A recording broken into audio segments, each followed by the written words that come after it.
The human mind, in its quest for meaning and certainty, constructs elaborate frameworks of belief and assumption that serve as navigational tools through the complexity of existence. Yet, these very frameworks, while essential for psychological functioning, often become invisible prisons that constrain our perception and limit our capacity for authentic choice. The phenomenon of conditioning operates at multiple levels of human experience, from the neurological substrates of habit formation to the grand narratives of cultural indoctrination, creating what we might call an architecture of consciousness. That shapes not only what we think, but how we think about thinking itself. This architecture is not merely the product of deliberate instruction or conscious learning. Rather, it emerges from a complex interplay of biological predispositions, environmental pressures, social dynamics, and psychological needs that operate largely below the threshold of awareness. Understanding these mechanisms is crucial not only for comprehending human behavior, but for recognizing the extent to which our sense of autonomous decision-making may itself be an elaborate construction, a comforting fiction that masks the deeper currents of influence that guide our choices. The conditioning process begins long before we develop the capacity for critical reflection.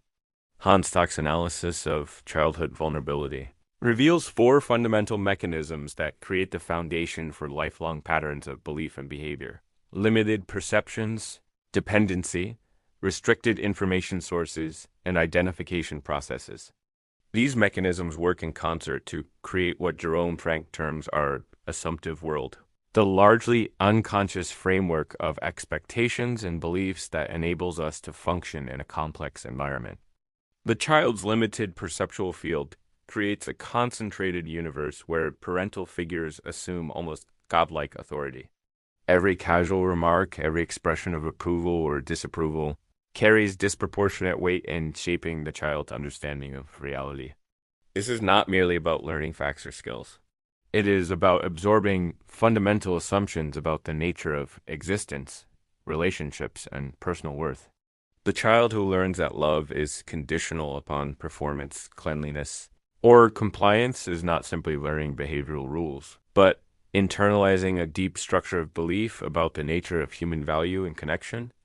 The dependency factor compounds this vulnerability by creating powerful incentives for conformity. The child's survival, both physical and emotional, depends upon maintaining the approval of caregivers.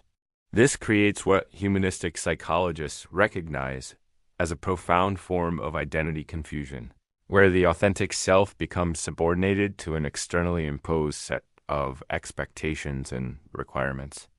Carl Rogers' concept of unconditional positive regard represents not merely a therapeutic technique, but a recognition of the fundamental violence that conditional love inflicts upon the developing psyche.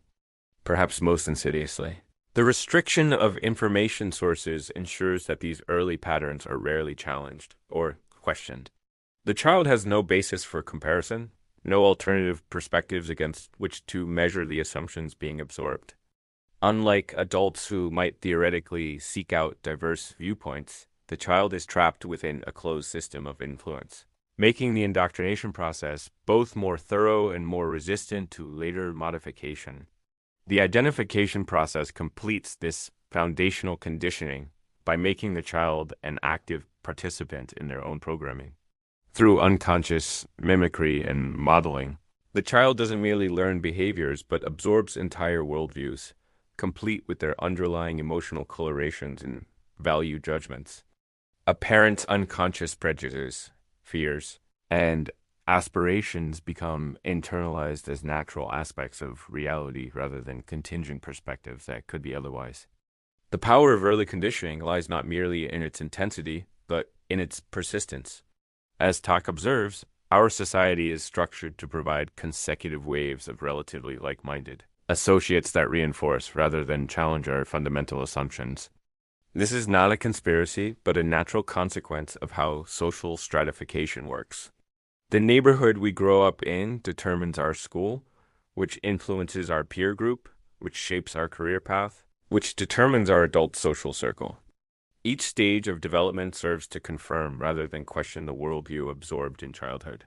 Even apparent rebellion, often represents variations on established themes rather than genuine departures from program patterns. The hippie movement of the 1960s, for instance, may have challenged specific social conventions while preserving deeper structures of belief about authority, community, and meaning. The forms changed, but the underlying psychological dynamics remained remarkably consistent. The forms changed, but the underlying psychological dynamics remained remarkably consistent. This persistence is maintained through what psychologists call perceptual set, the tendency to notice and remember information that confirms our existing beliefs while filtering out contradictory evidence. This is not a conscious process of selective attention, but an automatic function of how the nervous system processes information. We literally inhabit different perceptual worlds based on our conditioning, seeing different aspects of reality as salient and meaningful. The primacy effect ensures that first impressions and early learning carry disproportionate weight in shaping our ongoing perceptions. Once established, these patterns become self-reinforcing through what might be called confirmatory perception, the unconscious selection, and interpretation of experience in ways that validate our existing assumptions.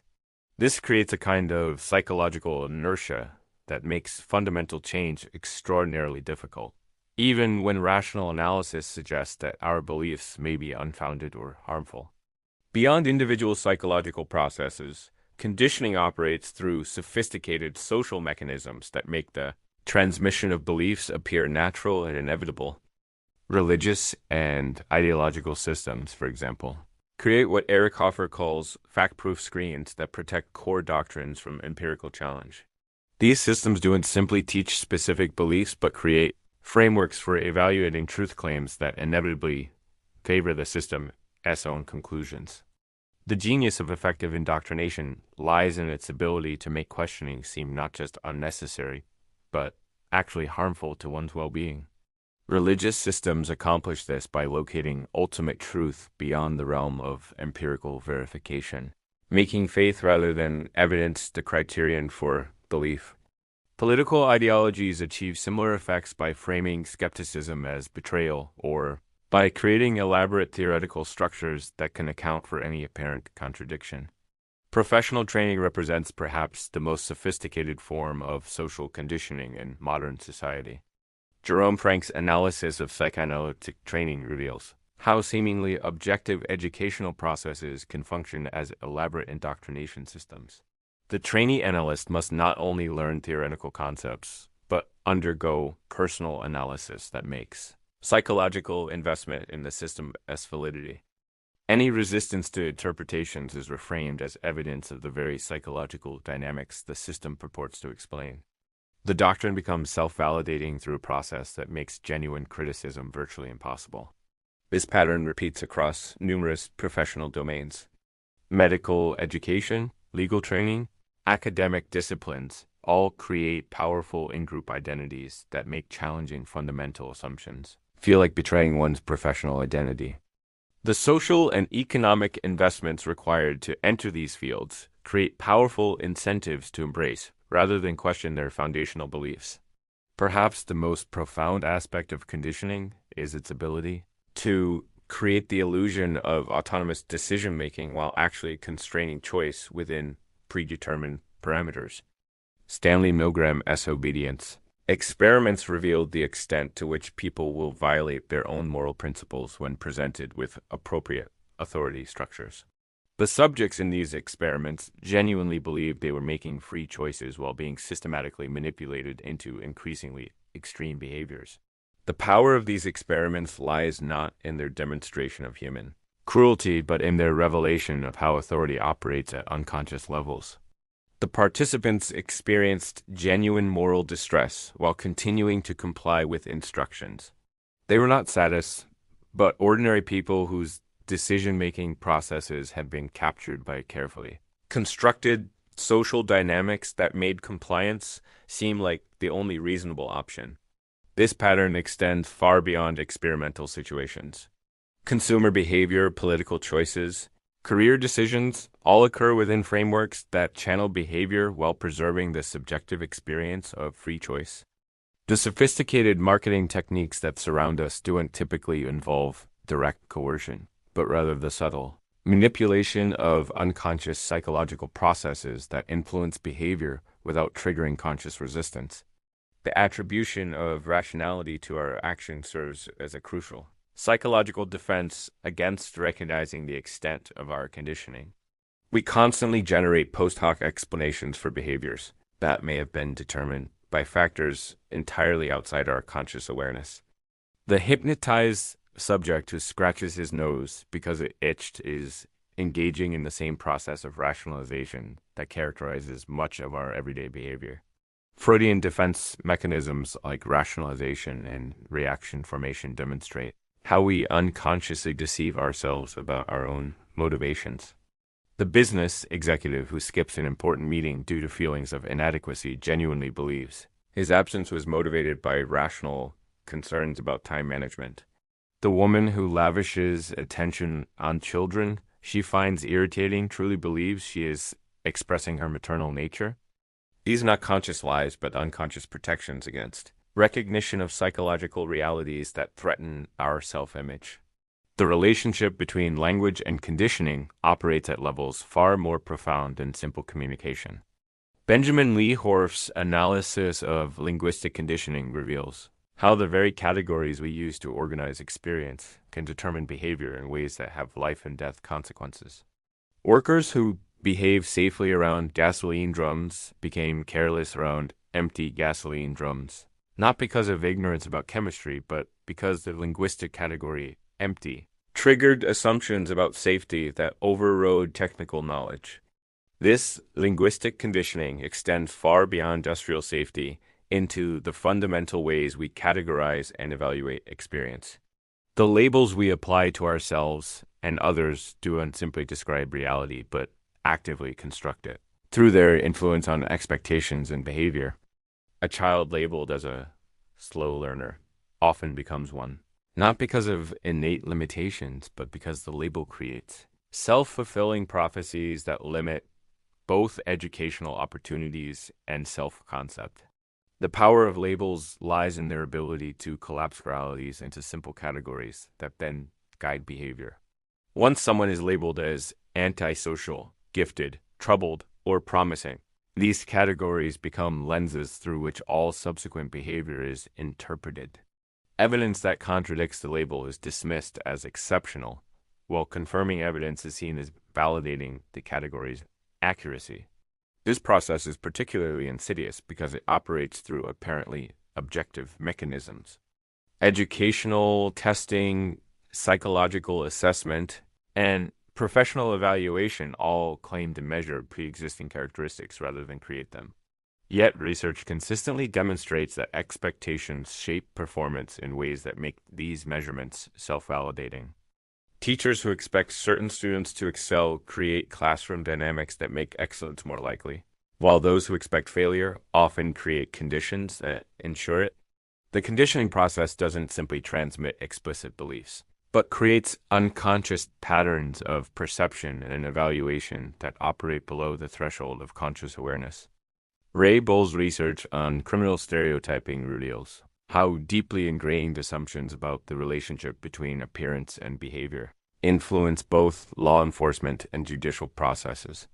Police officers and citizens alike consistently associated certain facial features with criminal behavior, despite having no factual basis for these judgments. These unconscious biases don't simply reflect individual prejudices, but systematic patterns of conditioning that permeate entire cultures. The association between attractiveness and moral worth, for example, influences everything from judicial decisions to educational opportunities in ways that create self-reinforcing cycles of advantage and disadvantage. Children who are perceived as attractive receive more positive attention, which enhances their self-confidence and social skills, which makes them more successful, which validates the original bias. The persistence of these patterns demonstrates how conditioning operates through seemingly neutral social processes. No one explicitly teaches that attractive people are more virtuous or that certain facial features indicate criminal tendencies. Instead, these associations are transmitted through countless micro-interactions, subtle cues, and unconscious responses that gradually shape both perception and behavior. The tragedy of unconscious bias lies in its ability to create the very realities it claims to describe. When children are consistently treated as either promising or problematic based on superficial characteristics, they often internalize these expectations and behave accordingly. The criminal-looking individual who receives harsher treatment from authority figures may indeed become more likely to engage in antisocial behavior, not because of genetic predisposition, but because of the social dynamics created by biased expectations. Understanding the mechanisms of conditioning is the first step toward liberation from its constraints. But knowledge alone is insufficient. The depth and pervasiveness of these patterns requires systematic approaches to developing what might be called metacognitive awareness, the ability to observe and question our own thinking processes rather than simply being carried along by them. This awareness must begin with recognizing that our sense of autonomous choice may itself be conditioned. The beliefs we hold most dear, the values we consider most fundamental, the assumptions we regard as obviously true, all of these may be products of conditioning rather than rational reflection. This recognition is profoundly unsettling because it challenges the foundation of our identity and decision-making processes. Yet this unsettling is necessary for genuine growth and development. As long as we remain unconscious of our conditioning, we cannot make truly free choices. We can only select from options that have been predetermined by forces beyond our awareness.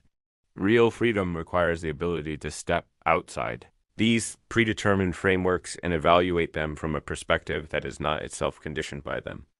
Developing this capacity requires practices that cultivate awareness of our own psychological processes. Meditation, psychotherapy, philosophical inquiry, and other reflective practices can help us observe the automatic patterns of thought and behavior that typically operate below conscious awareness. But these practices must be approached with genuine commitment to questioning our fundamental assumptions rather than simply confirming what we already believe. The goal is not to eliminate all conditioning, which would be impossible and destructive, but to make our conditioning conscious so that we can evaluate its appropriateness to our current circumstances and goals. Much of our conditioning serves useful functions and need not be abandoned. But we must distinguish between conditioning that serves our authentic development and conditioning that constrains us within limiting patterns inherited from others. The ultimate implication of understanding conditioning is the possibility of conscious evolution, the development of human beings who can recognize and transcend the automatic patterns that typically govern behavior. This is not about becoming completely independent of social influence, which would be neither possible nor desirable, but about developing the capacity to choose our influences consciously rather than being unconsciously shaped by them. This conscious evolution requires both individual and collective effort. At the individual level, it demands rigorous self-examination and the courage to question our most cherished beliefs and assumptions. At the collective level, it requires creating social structures and educational systems that support critical thinking and authentic development rather than merely transmitting existing patterns of conditioning. The stakes of this work could not be higher. In a world facing unprecedented challenges that require new ways of thinking and being, our capacity to transcend limiting patterns of conditioning may determine not only our individual well-being, but our collective survival. The problems we face: environmental destruction, social inequality, political polarization, technological disruption cannot be solved from within the same frameworks of thinking that created them. Yet, the path forward is not about rejecting all tradition or abandoning all social connection. Rather, it is about developing the wisdom to distinguish between aspects of our cultural inheritance that serve life and growth, and those that perpetuate limitation and suffering. This requires a kind of consciousness that can hold multiple perspectives simultaneously, that can appreciate the value of tradition while remaining open to transformation, that can embrace both individual autonomy and collective responsibility. The architecture of conditioning that shapes human consciousness is both more pervasive and more subtle than typically recognized. From the earliest moments of childhood through the sophisticated systems of professional and cultural indoctrination, we are constantly being shaped by forces that operate largely outside conscious awareness. Understanding these forces is crucial for anyone seeking to live with greater freedom and authenticity. Yet, this understanding must be tempered with compassion both for ourselves and others, as we recognize how thoroughly we have all been shaped by influences beyond our control. The goal is not to judge or condemn the conditioning process, but to understand it, with sufficient clarity that we can begin to make more conscious choices about how we allow ourselves to be influenced. The possibility of transcending conditioning does not mean escaping all influence, but rather developing the capacity to choose our influences wisely.